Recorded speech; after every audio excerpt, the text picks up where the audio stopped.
It's John Brown, the one, the only Bandana Gamer, coming to you today with a little bit of my experience at the 2019 Southern Fried Gaming Expo. I'll also show you a few pickups that I picked up at the convention and just wanted to share the experience. 2019 Southern Fried Gaming Expo was an amazing experience, and I had a blast. If you don't know, the Southern Fried Gaming Expo takes place in July in Atlanta, right on the northwest side of the perimeter. And it's just 3 days of pinball, arcade gaming, console gaming, a little bit of PC gaming, tabletop, and role playing games as well. And just kind of a love of games. There's tournaments, there is demos of new tabletop game products and things like that. And we just had an absolute ball. Now, the first night, we went for 2 days, Friday and Saturday.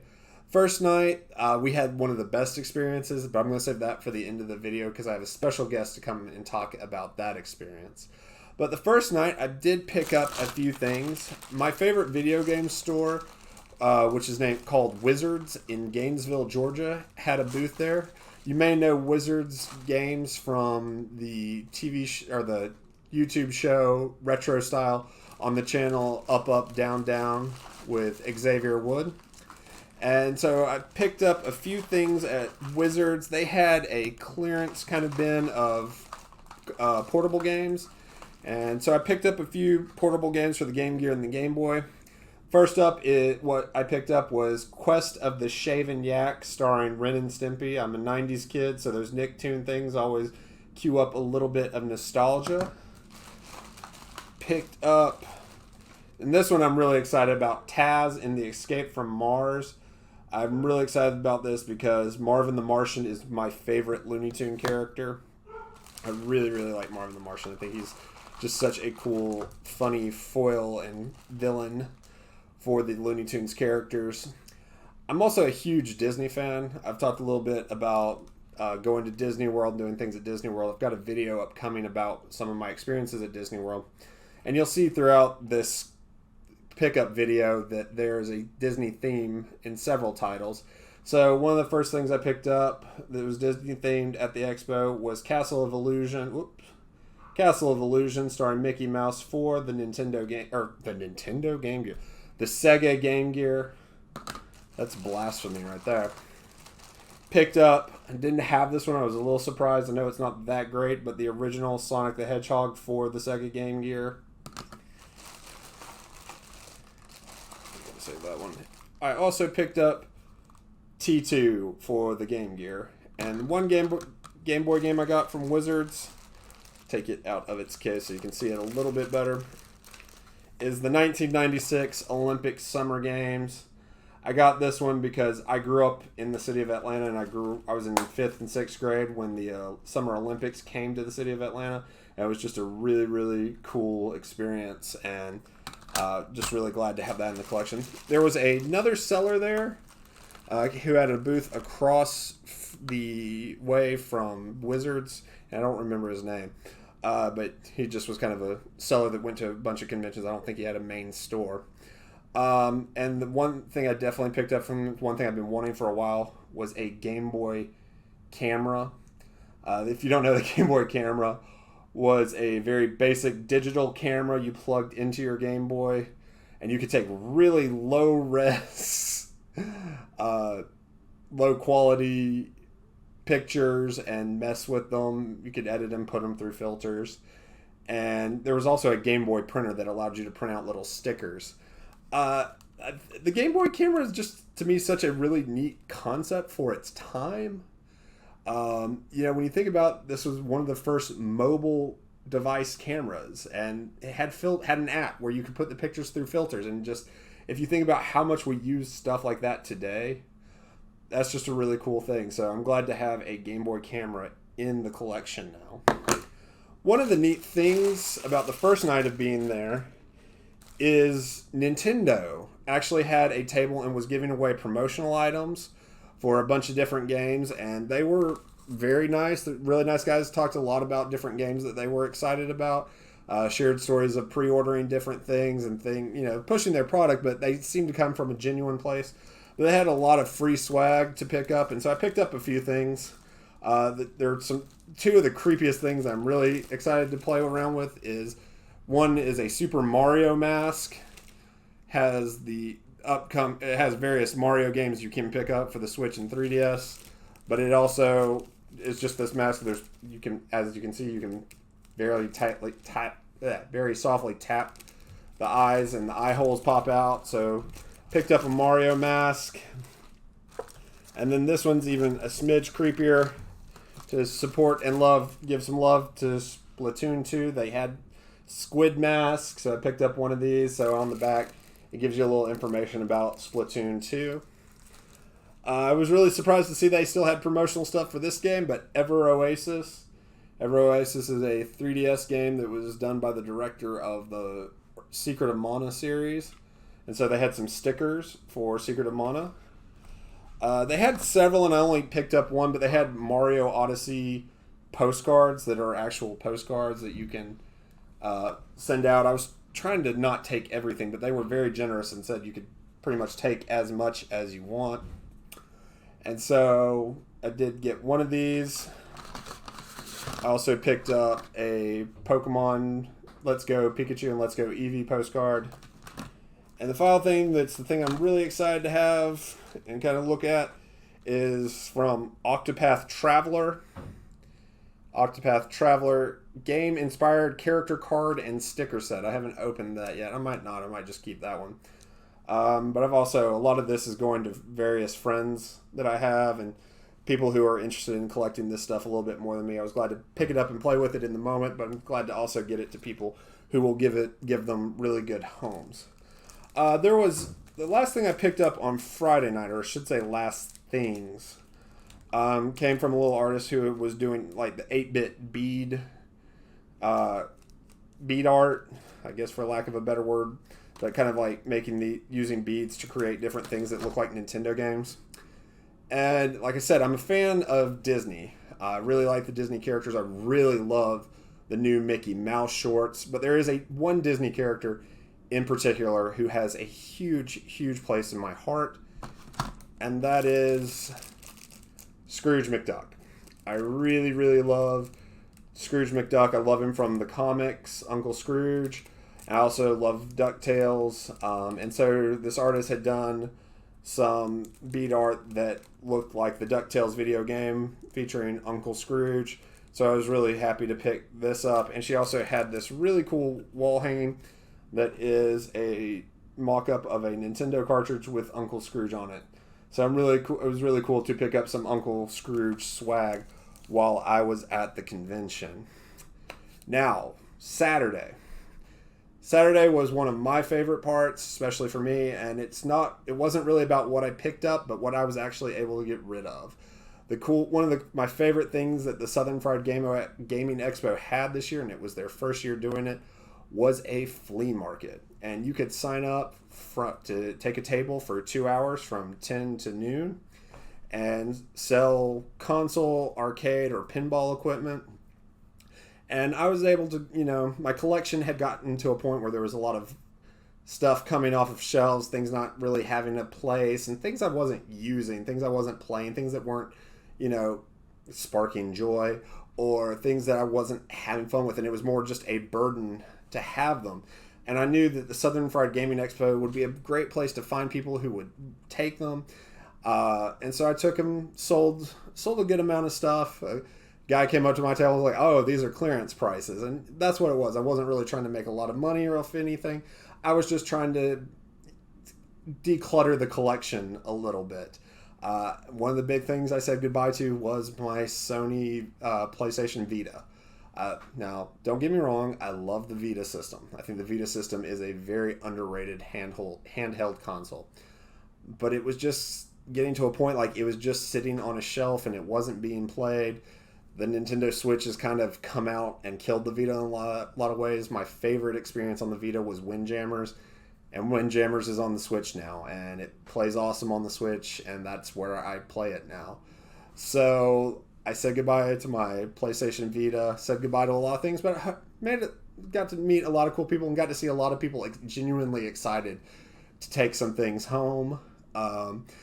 Also gave out cards for the YouTube channel, so if you were at the Flea Market at the Southern Fried Gaming Expo, drop a comment in the box below, and I'd love to hear from you. Tell me a little bit about your experience. So, of course, it being the flea market, there were a few things out. I did take one trade. It was just, someone came by, I was like, hey, would you trade for anything? I was like, yeah, I'm really more trying to get away, but, it was one PlayStation 2 game. I don't even remember what it was. And he offered me Epic Mickey, and so I got Epic Mickey for the Wii. So that's a cool Disney thing to have in the collection. I'm looking to collect a little bit more Master System going forward. Video Games Monthly has helped me out.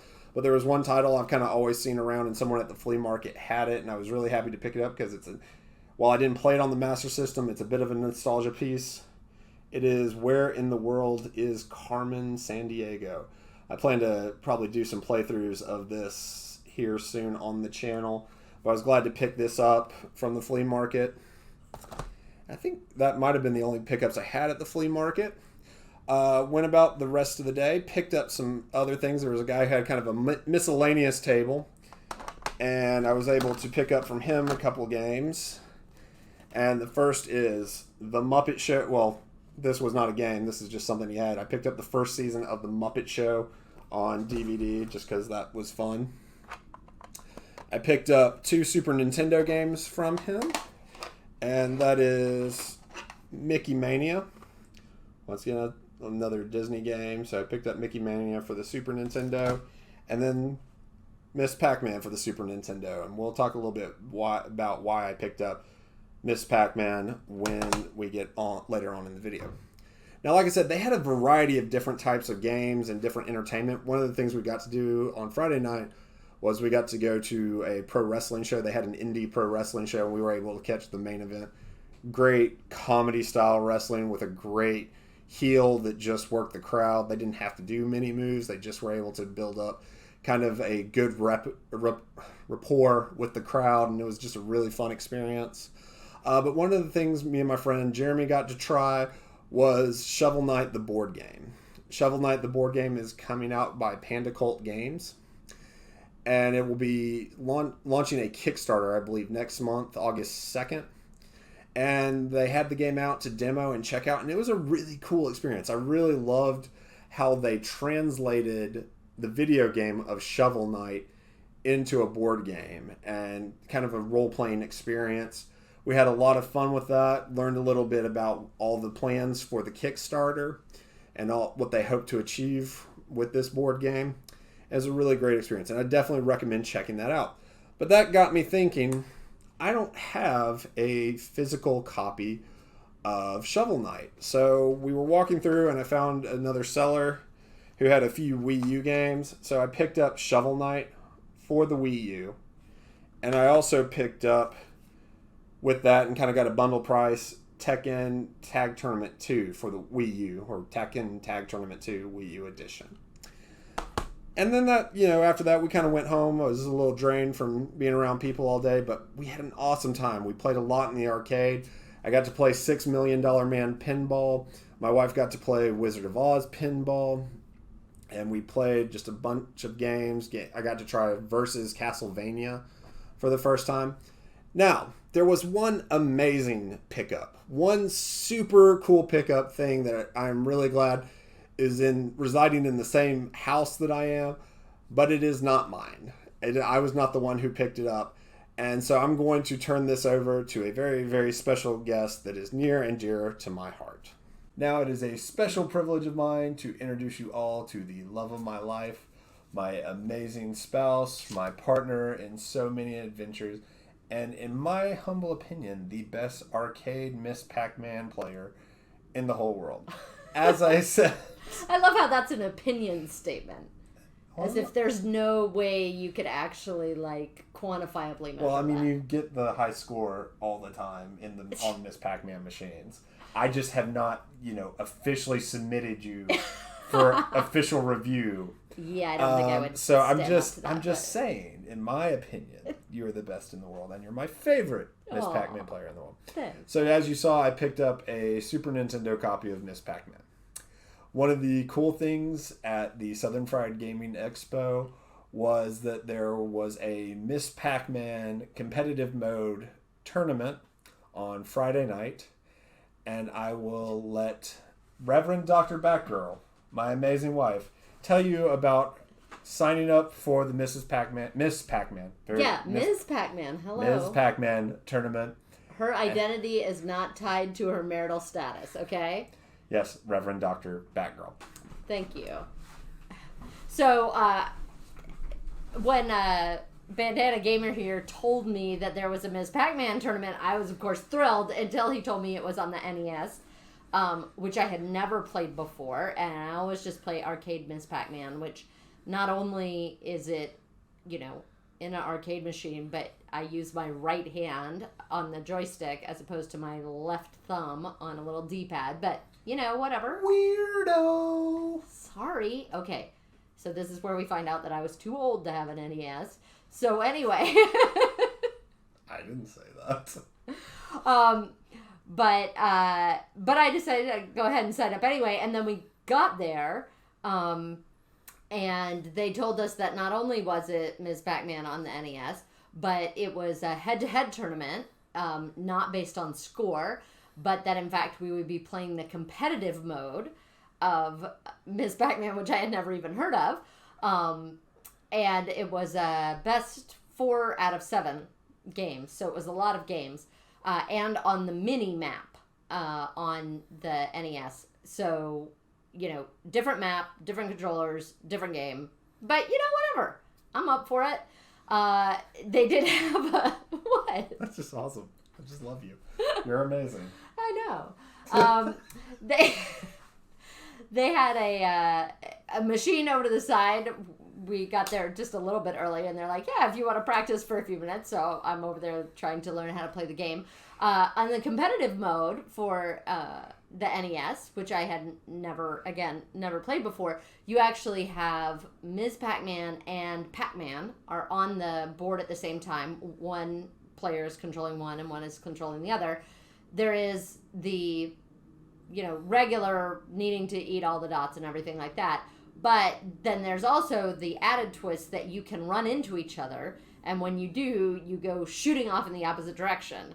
And so... And you don't stop until you hit a wall. Right, until you hit a wall or a ghost, as the case may be. And so playing in competitive mode, the idea was not what your score was or anything like that. It was just who got eliminated first.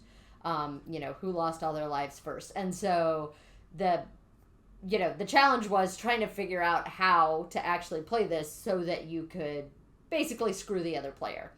The good news was there were only 4 of us in the tournament, and I'm not sure any of us had actually played competitive mode. Some of the players... Don't undersell. You were up against I was amazing up against competition. Professional E-League players of Ms. Pacman on the NES. I'm not sure how many of us had actually played Pac-Man on the NES at all. But it was really fun. We had a good time. And I totally came in second because I rock. And I got a medal, which I hope that... There we go. And that would be the coolest pickup Here we is got my at the medal. Southern Fried Gaming Expo. Coolest pickup that I got. Exactly. Yeah. That's why I brought you in to talk about it. Because So- I said it wasn't mine. So this is how you too can become an esports champion. Well... Thanks for coming to my TED Talk. Well, thank y'all for tuning in. Hope y'all enjoyed a look at our Southern Fried Gaming experience. And I will catch y'all on the next one. Peace until the next time, my friends.